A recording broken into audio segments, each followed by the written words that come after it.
The 8th of April, 1943. 27,000 feet above Caen, France. The oxygen mask couldn't conceal over Lieutenant Karl Reinhardt's sly grin as he eyed the clumsy shapes clawing upward toward his squadron through the pristine canopy of his follow. 119,085. The seasoned ace of Jägerschwader, 26, age 26, observed the American fighters debuting over occupied Europe. "They've sent us lumbering jugs," he radioed his wingmen, chuckling at the side of the hulking Republic. E-47 Thunderbolt, struggling for height. Bow. 16 P-47C Thunderbolts from the 4th Fighter Group rose in tight formation. Their 2,000 horsepower, Pratt & Whitney, are 280 double Wasp engines, groaning under their 7th cone on both. To German pilots used to the sleek Spitfires and agile Soviet planes, these bulky American craft looked absurd. Barrel-like bodies topped with glass canopies, undersized wings for their massive frames, propellers dwarfing anything in the Luftwaffe arsenal. What Reinhardt didn't know, what none of the German pilots circling like predators above could foresee, was that they were witnessing the dawn of a weapon that would shatter the Luftwaffe's fighter force. Within 18 months, these lumbering jugs would shift from ridicule to dread, their 850 Browning machine guns becoming the most terrifying sound in German skies. The math of destruction was already packed in those wide wings. 3,400 rounds of ammo, a combined fire rate of 6,000 rounds per minute, enough raw power to rip a plane apart in under 2 seconds. The turning point began that April morning when Major Thomas Hartley, leading the 335th Fighter Squadron, spotted the German formation gearing up to strike. The Exeagle squadron veteran, recently switched from RAF Spitfires, grasped what his men didn't yet. Surviving in the P-47 meant unlearning all they knew about air combat.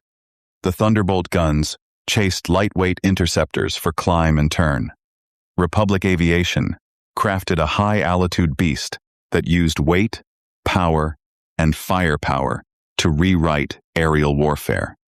Among the 56 American pilots scattered across the French sky that day were men destined for legend, future aces whose names would haunt Luftwaffe hearts.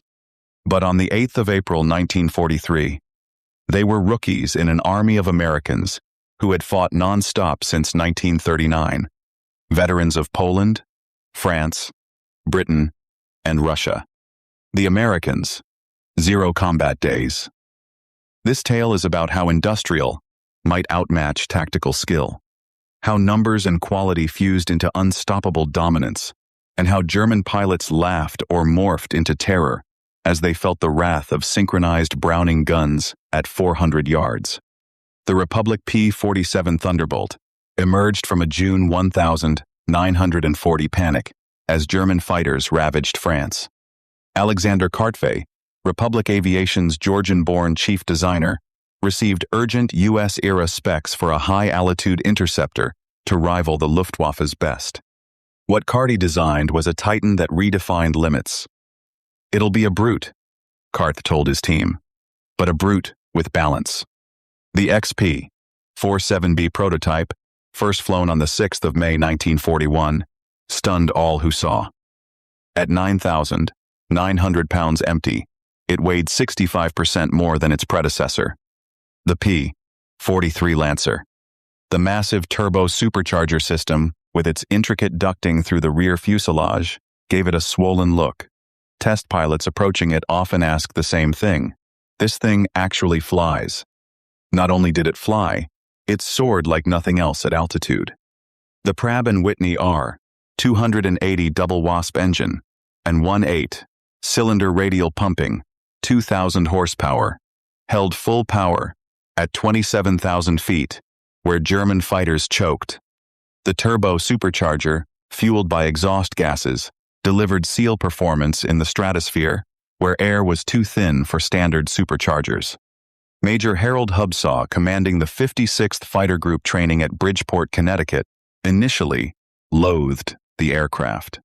His unit lost 18 pilots and 41 planes in training crashes between September 1942 and January 1943. The P-47 killed more Americans in training than Germans did in early combat. It ground-looped on landing, torque-rolled on takeoff, and dove with such force that pilots hit compressibility, controls locking as shock waves hit the wings. But those who mastered it found something extraordinary. Lieutenant James Red Carter, a farm boy from Kansas, who became a top ace with 25 kills, described his first flight. It was like riding a freight train. The power was unreal. You didn't fly it, you aimed it. The first combat clashes in April and May, 1943, confirmed every German bias.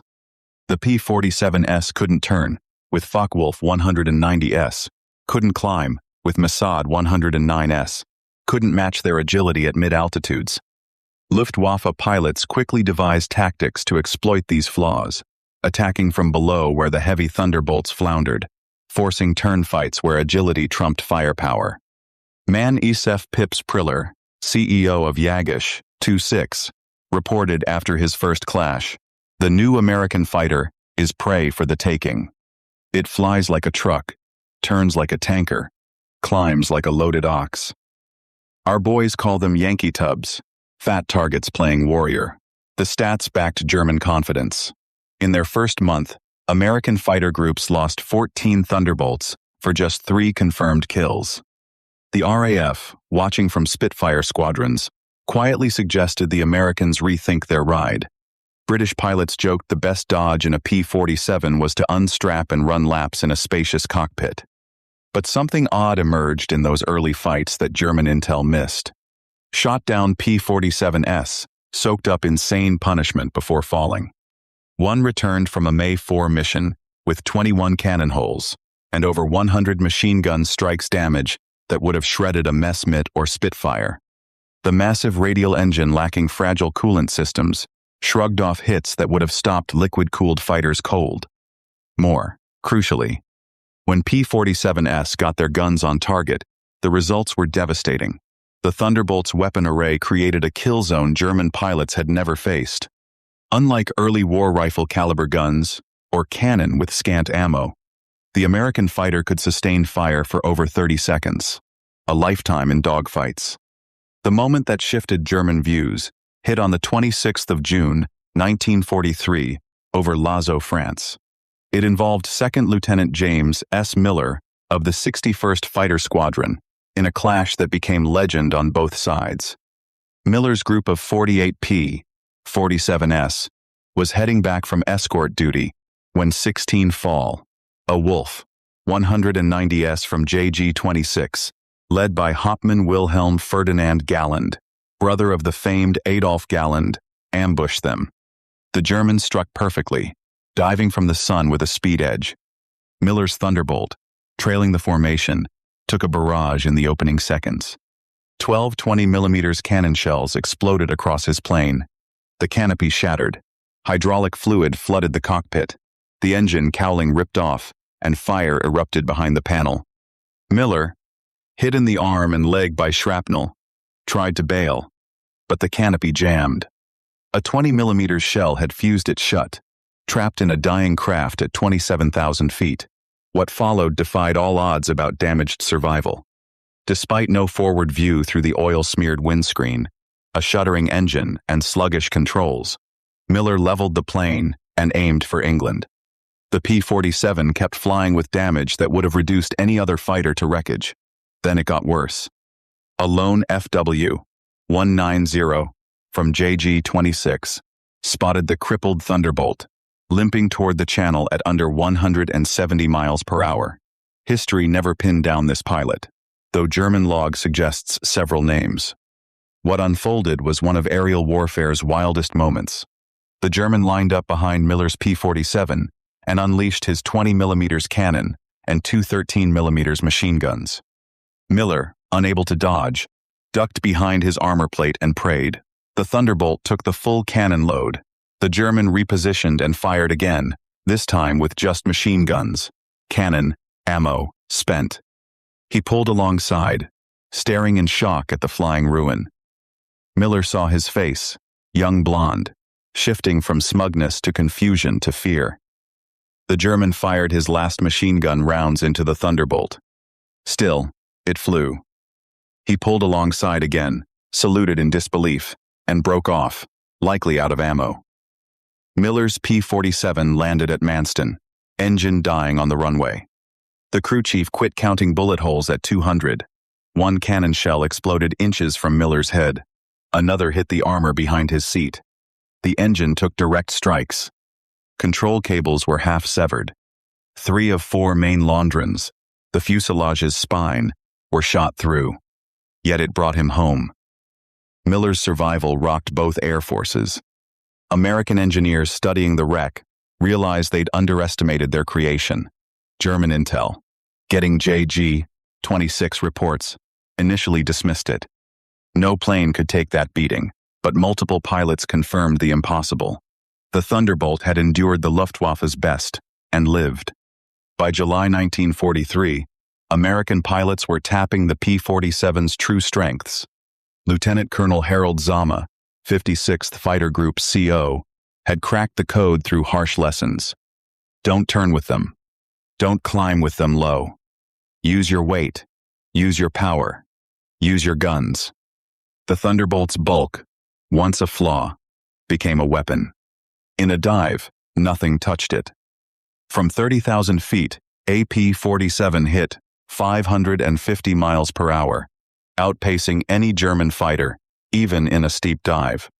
This speed fueled a zoom climb that left pursuers stranded. Captain William Bill Mahoran, soon an ace with 21 kills, pioneered the boom and zoom tactic. Pilots dubbed it the Thunderbolt turkey shoot. Instead of dogfights, P-47 formations climbed to 30,000 feet beyond German reach. When Luftwaffe fighters appeared below, Thunderbolts rolled inverted and dove, hitting speeds that made aiming back impossible. At dive's end, the heavy machine guns roared. Survivors described it as facing a lead wall. Planes caught in this kill zone didn't just fall. They vaporized. The true shock of American firepower hit during the 17th of August 1943, dual raid on Schweinfurt and Regensburg, the deepest German penetration yet. This mission showed the P-47's limits range even with dropped tanks and its brutal effectiveness when used right. Major Robert Schilling, leading the 62nd Fighter Squadron, faced a group of Mess's 110 destroyer planes, setting up to hit B-17s with heavy cannon and rockets. The twin-engine German fighters, heavily armed but sluggish, were the Luftwaffe's bomber hunters. Schilling's 4 Thunderbolts dove from 28,000 feet under a Fitzier Hinrich Roth, a gunner, and one Mi-0 who survived, later told P interrogators. The American fighters dropped like hammers from heaven. I fired at 800 meters. Good hits on the wing. The P-47 didn't flinch. Then he fired. The plane ahead just disintegrated. Not shot down, erased. Wings off, tail gone. Crew compartment shredded to metal scraps in 2 seconds, and Mi-110 was nothing. 8 Mi-100S-10S and Mi-100S-90S were wiped out in under a minute. German pilots had never seen such concentrated fire. Each P-47 carried 425 rounds per gun, 3,400 total, weighing nearly 900 pounds. At convergence set at 300 yards, all 8 guns' paths met in a 6-foot kill zone. Anything there faced 100 rounds per second, each traveling 2,900 feet per second. The ammo showcased American industry. While German fighters rationed 120 to 200 cannon rounds, American pilots fired for over 30 seconds. The load mixed armor-cursing incendiary, tracer, and ball ammo to destroy and ignite. Lieutenant Colonel Francis Gabby Gabreski, later top U.S. ace in Europe with 28 kills, said, "When you hit with all 8, they don't just drop, they explode." I saw a 109 split in half, tail one way, nose, and wings another. The pilot never knew by September 1943 the Luftwaffe faced another grim truth. The P-47 thrived at altitude, while German fighters faltered. The turbo-supercharged double Wasp held power to 30,000 feet German. Fighters with single or two-stage superchargers lost edge above 25,000 feet. Oberleutnant Hans Philipp, a top ace with 206 kills, met this fate on the 8th of October, 1943. Leading JG-1 against B-17S at 28,000 foot over Bremen, his FW-90A-6 lagged in a thin air. The BMW, 801 engine, strong at mid-altitudes, starved for oxygen nearly 6 miles up. When 56th Fighter Group G-47S dove from 32,000 feet, German planes were sitting ducks. James Carter, now a seasoned pilot nearing a status, spotted for Lilip's FW-190 with its flashy nose art. His report was cold. Fired at 300 yards, 30 degrees deflection, strikes along the fuselage. Enemy plane blew up. No shoot. Philipp's death shook the Luftwaffe. If their best, a survivor of 500 missions across East and West, fell to Thunderbolts. What hope for others? German High Command demanded a P-47 study. The November 1943 report to Reichsmarschall Hermann Göring was grim. Thunderbolt ceiling topped 42,000 feet. Dive speed near the sound barrier. Armor included 3/8 in steel behind the pilot, 1/2 in bulletproof glass, and engine deflection plates. Worst, its rugged build took hits that would destroy 3 normal fighters and still flew home. In January 1944, a new P-47D-22 variant arrived in England, sealing the shift from mockery to nightmare. The Hamilton Standard hydraulic propeller with 1 3-foot paddle blades gripped the air like giant oars. Flying rate jumped from a sluggish 2,200 feet per minute to 3,000, matching or beating German fighters at most heights. The huge propeller boosted acceleration, letting P-47 build energy fast in level flight. Ottmann Heinrich Koch of JG-11, a veteran with over 200 missions, met the new model in February 1944 near Hanover. He wrote in his log, "The fat American fighters have learned to climb. We hit a formation expecting our usual edge. They turned into us and rose with us. We tried to break off. They chased us to 30,000 feet. Schmidt was caught and obliterated. Nothing left but smoke. These aren't last year's clowns. The paddle blades did more than enhance performance. They changed the Thunderbolt sound. The deep thundering roar from blade tips hitting supersonic speeds echoed for miles.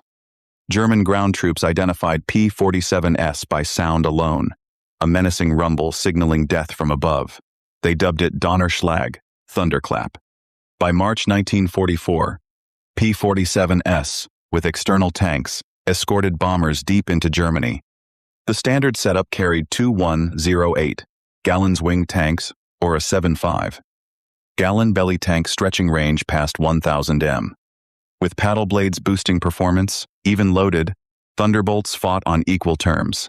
After dropping tanks, the Luftwaffe shifted focus to bombers, hoping to halt the American daylight campaign. But piercing the P-47 escort screen grew suicidal. German pilots developed a wary respect, bordering on fear for the big American fighters. Major Gunther R., a top ace with 275 kills, mostly on the Eastern Front, survived the 6th of March 1944 clash that left him wounded. He later recalled, "We saw them above fat silhouettes against the sun." Someone joked, "Here come the flying pigs." No one laughed 30 seconds later. They dove like an avalanche, too fast to react. First pass shredded 3 of ours, just gone to burning scraps. Their guns poured solid streams. Caught in that stream meant instant death. Escort missions revealed another P-47 edge: endurance.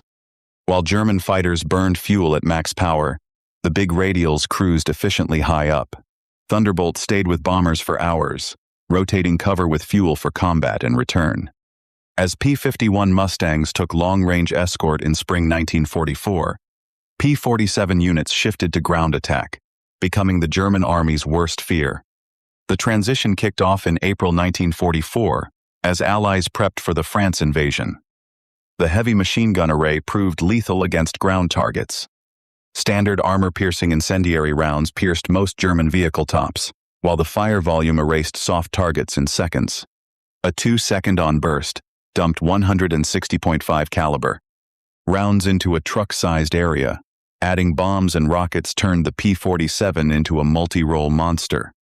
The D-25 variant carried two 1,000-pound wing bombs and a 500 P-pounder under the fuselage, matching early war medium bombers.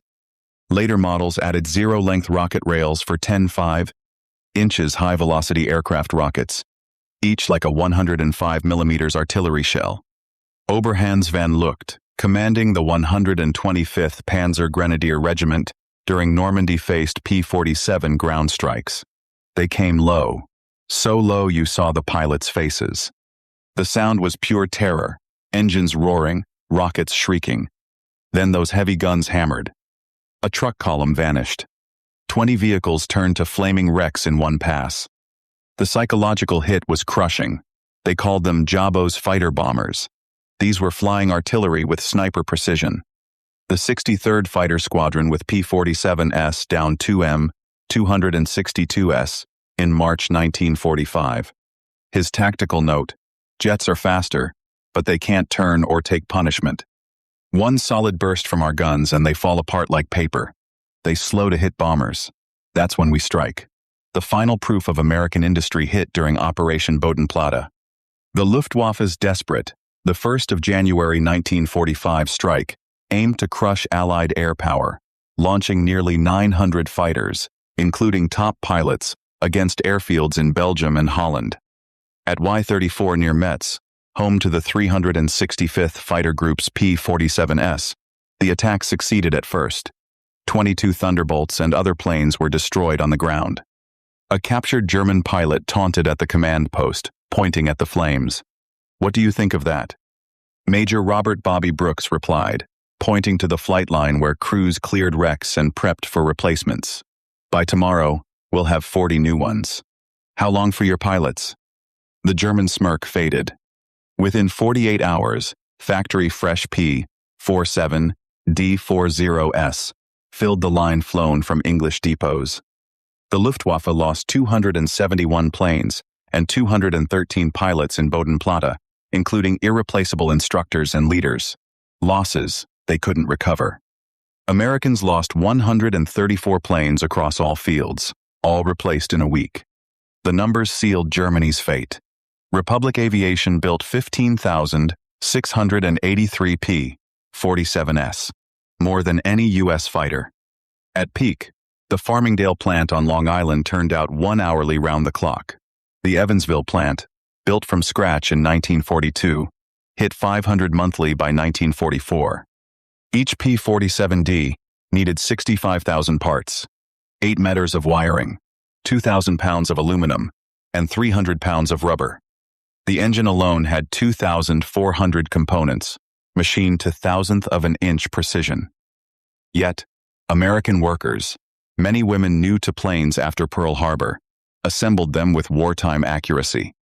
Ammo production matched this scale. Each P-47 sortie burned 3,450 caliber rounds, with hundreds flying daily.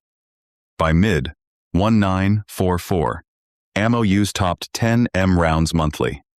The Lake City Arsenal in Missouri, one of several plants, made 30 M rounds monthly, each to tolerances of 10,000 of an inch for reliable feeding. Fuel use was massive. 100 grams per hour, normally, 300 inches combat with injection.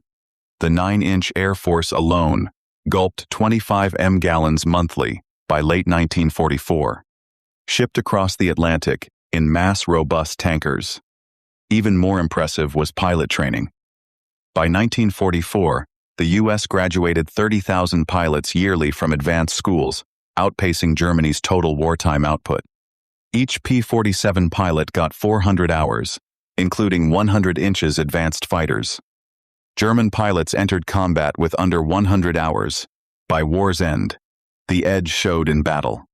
American pilots mastered formation flying, navigation, gunnery, and tactics, training on captured German planes to know their foes' strengths and weaknesses.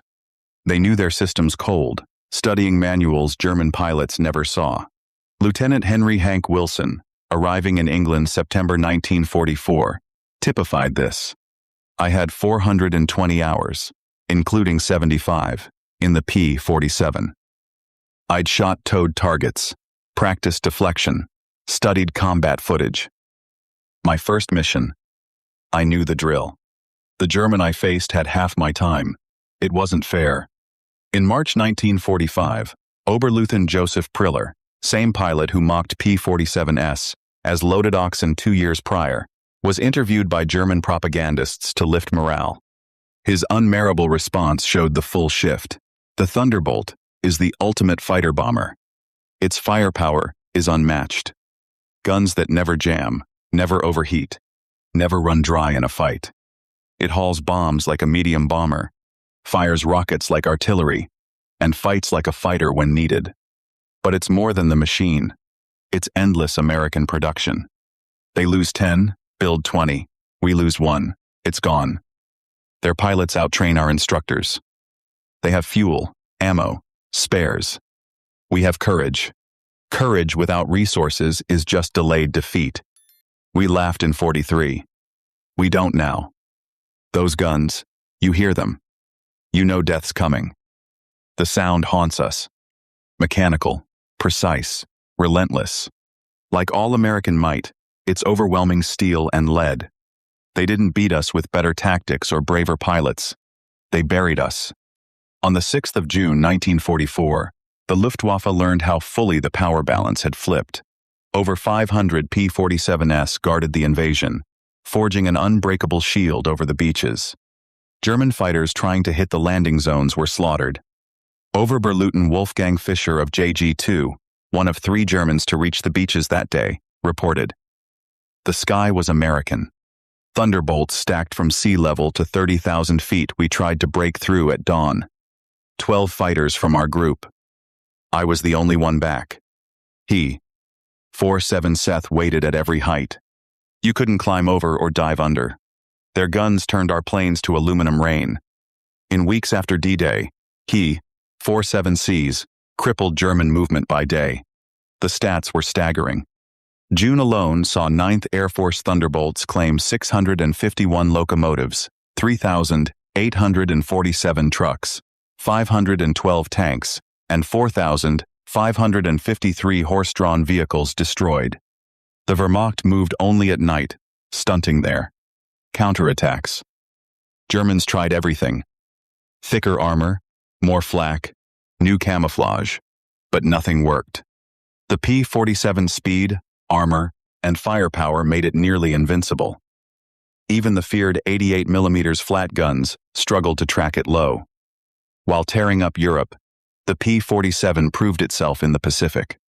The 348th Fighter Group, based in New Guinea, found its traits ideal for vast distances and rough conditions. Colonel Neil Fireball Kirby, commanding the 348th Tailored Tactics for the Pacific. On the 11th of October 1943, Kirby led 4 P-47s against 40 Japanese planes over Wawa, downing 6 himself in one mission, burning the Medal of Honor. Japanese ace Saburo Sakai, facing P-47s over New Guinea, wrote, "We called the monsters. Our 20mm cannon, which shredded P-40s with a few hits, did nothing. I pumped dozens into one Thunderbolt and watched it fly off. Their return fire was horrifying. Streams of heavy bullets that ripped planes apart. The P-47N, built for the Pacific, added wet wings, holding 93 gallons each, pushing range to 2,350 miles. This variant escorted B-29 seconds to Japan, proving the short-legged 1,943 fighter had evolved into a long-range Titan. The ultimate P-47 triumph came against German jets. The Messes met me, 262 with a 540 miles per hour's top speed, should have been untouchable by props, but Thunderbolt pilots found 2 weak spots: takeoff, landing when jets were vulnerable, and high-speed dives from altitude. On the 27th of November 1944, Lieutenant Colonel John Jack Meyer of the 352nd Fighter Group became one of the first to down in the 262 with a P-47. Diving from 28,000 feet, Meyer's Thunderbolt hit near 500 miles per hour, catching the jet level. The jet pilot, banking on speed, never saw Meyer until the guns fired at 400 yards, Meyer's report. The enemy plane shattered under fire. Big chunks, including both engines, broke off. No pilot escape. The concentrated .05 caliber barrage outperformed expectations against jets. By early 1945, P-47M variants with water methanol injection boosting power to 2,800 horsepower and refined aerodynamics hit 470 miles per hour at 30,000 feet, fast enough to snag jets under certain conditions. Major George Baswick, commanding. By April 1945, the Luftwaffe was a ghost on paper. Fuel shortages grounded most planes. Veteran pilots were dead or captured. Airfields were rubble. Even with planes and fuel, German pilots faced a hopeless fight. Attacking meant facing P-47 formations, owning every altitude from ground to 40,000 feet feldable. Klaus Briener, one of the last trained in 45, flew one mission before war's end. His clash with P-47S over Leipzig lasted 12 seconds. I saw 4 Thunderbolts diving in perfect formation. I turned, but they were too fast. The leader fired from 500 m. My plane shook like it took sledgehammers. Engine blew, wings snapped. I barely bailed. Watch them shred my whole staff. 6 fighters gone in under a minute. The sky rained, burning metal, and bodies. The psychological toll was total. German pilots developed Jabo fever, stress symptoms when Thunderbolts were reported. Veterans who faced Spitfires and Hurricanes unflinching grew sick before P-47 missions. The Thunderbolt's roar triggered panic among ground troops, who knew survival meant cover. The final P-47 stats were mind-boggling. In Europe, 3,752 German planes downed in air, 3,315 on ground, 86,000 rail cars, 9,000 locomotives, 6,000 armored vehicles, 68,000 trucks, 60,000 horse-drawn. In Pacific, 697 Japanese planes in air, 150 on ground, 1,500 vehicles, 150 locomotives, countless ships and bases. The 9th Air Force, mostly P-47S, flew 213,873 sorties, dropped 120,000 tons of bombs, fired 135 million rounds, and launched 60,000 rockets. Hill ratio hit 4.6 to 1 inch air, with the lowest loss rate among Allied fighter bombers. Behind these numbers lay human cost. The Luftwaffe lost 28,000 pilots to Western allies, many to American heavy guns. Each loss was years of training Germany couldn't replace. By war's end, the average German pilot had 30 hours combat time. The average P-47 pilot over 200. At the Luftwaffe Interrogation Center at Oberl, captured Allied pilots were debriefed. Records seized in 45 showed German views on the P-47 evolving. April 1943. Big clumsy fighter. Inferior to German types except in dive. Machine guns weak against cannon. Threat minimal. December 1943. Great high altitude performance. Tough build. Firepower growing issue. Tactics improving. Threat. Significant. Above 25,000 feet. June 1944. Top fighter bomber. Beats German types above 20,000 feet. Firepower wrecks all targets. Strength makes shoot-ons hard. Threat critical at all heights. March 1945. War's best fighter bomber. Firepower. Durability. Performance unmatched. Pilots exceptional. Unbeatable in direct fights. In 1985, at a Phoenix reunion of German and American pilots, former foes met in peace. General Lieutenant Adolf Galland, ex-Luftwaffe fighter chief, was asked about the P-47. His recorded reply captured the full arc. "We blundered in 43. We saw this hulking fighter and laughed. Americans don't get air combat. We said they built a bomber and called it a fighter. We were the clueless ones. They didn't aim for a European fighter. They made an American one built for production, firepower, survival. They knew attrition favored the plane that took hits and delivered devastation. They were right. Flying a captured P-47 post-war. I got it. The power was staggering. It climbed like it was dropping upward. The cockpit was roomy. Visibility perfect. Controls sharp. It was a pilot's plane in armor. But what hit me was, America built 15,000 of these beasts while fighting 2 oceans. Each needed an engine more complex than our best fighters. Yet, they churned them out faster than we made simple planes. That's when I knew we were done.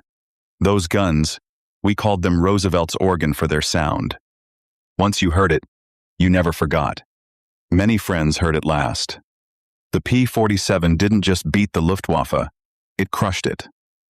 The P-47's design mirrored American industry. Brute engineering with endless resources. Every part was overbuilt. Wing spars held 40,000 pounds, triple the loaded weight. The engine mount took 12 G-forces. Control cables had backups. The ammo feed was a marvel. 8 boxes with 425 rounds each, boosted by electric motors to avoid jams and tight moves. Guns heated to prevent freezing, each with its own charger and adjustable convergence from 150 to 400 yards. Some German vets still claimed the P-47 won by numbers, not quality, insisting German fighters were superior but swamped. Combat logs tell otherwise. In even fights, P-47s dominated. The heavy guns, dismissed as weak versus cannon, proved deadlier in action. Gun camera footage showed white cannon shells, though more destructive, needed precision and had limited ammo, 120 to 200 rounds.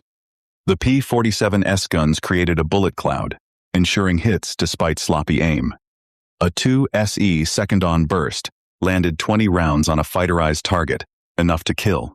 The ammo itself was better. U.S. .50 caliber armor-piercing incendiaries had delayed fuses for penetration before detonation, burning at 3,000 degrees Fahrenheit to ignite aluminum.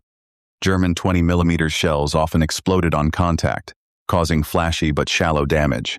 The P-47 Thunderbolt remains the heaviest single-engine piston fighter mass produced. Its 10,000 pounds empty weight topped some twin-engine fighters' gross weight. Its engine outpowered hull bomber formations from the prior war. Its guns matched an infantry squad's firepower. Yet, it was built by the thousands, flown by teens fresh from school, and maintained by mechanics trained in weeks. The shift from German scorn to terror took under 2 years. The lumbering Judd became the Luftwaffe's greatest fear. Veterans who faced Spitfires and Yaks without flinching spoke of P-47s in whispers decades later at the U.S. Air Force Museum in Dayton, Ohio. A restored P-47D sits among icons. Its placard lists specs and honors, but a small case was spent.